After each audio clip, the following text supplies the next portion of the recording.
സിലറ്റിസ്റ്റ് എന്ന് പറഞ്ഞവരെ ഇന്നത്തെ ലേഖനഭാഗത്തിൽ പൗലോസിലെ എഫേസോസിലെ സഭയ്ക്ക് എഴുതിയ ലേഖനമാണ് നമ്മൾ വായിച്ചു കേട്ടത്.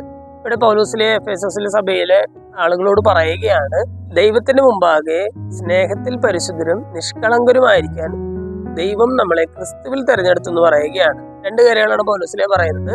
ദൈവത്തിന് മുമ്പാകെ സ്നേഹത്തിൽ പരിശുദ്ധരും നിഷ്കളങ്കരുമായിരിക്കാൻ.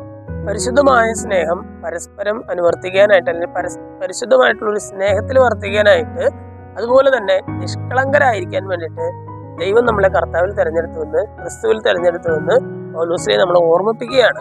ഇന്നത്തെ വചനഭാഗം കേൾക്കുമ്പോൾ ഈ ഒരു വചനം നമ്മുടെ മനസ്സിലിടാം. അതായത് പരിശുദ്ധമായ സ്നേഹം അഭ്യസിക്കാൻ വേണ്ടിയിട്ടാണ് ദൈവം നമ്മളെ തെരഞ്ഞെടുത്തിരിക്കുന്നത്, ഒന്നാമത്തെ കാര്യം. രണ്ടാമത്തെ കാര്യം, നിഷ്കളങ്കത എന്ന് പറയുന്ന ഒരു പുണ്യം നമ്മളിൽ നിന്ന് ദൈവം ആവശ്യപ്പെടുന്നുണ്ട് എന്നുകൂടി നമുക്ക് ഓർക്കാം. ഇന്നത്തെ ഈ വചനഭാഗം വായിച്ചു കഴിയുമ്പോൾ ഈ ഒരു വചനം മനസ്സിലിട്ടുകൊണ്ട് ആത്മാർത്ഥമായിട്ട് നമ്മുടെ ജീവിതത്തിൽ ഈ കാര്യങ്ങൾ അഭ്യസിക്കാനായിട്ട് നമുക്ക് പരിശ്രമിക്കാം. ദൈവം നമ്മെല്ലാവരെയും സമൃദ്ധമായിട്ട് അനുഗ്രഹിക്കും.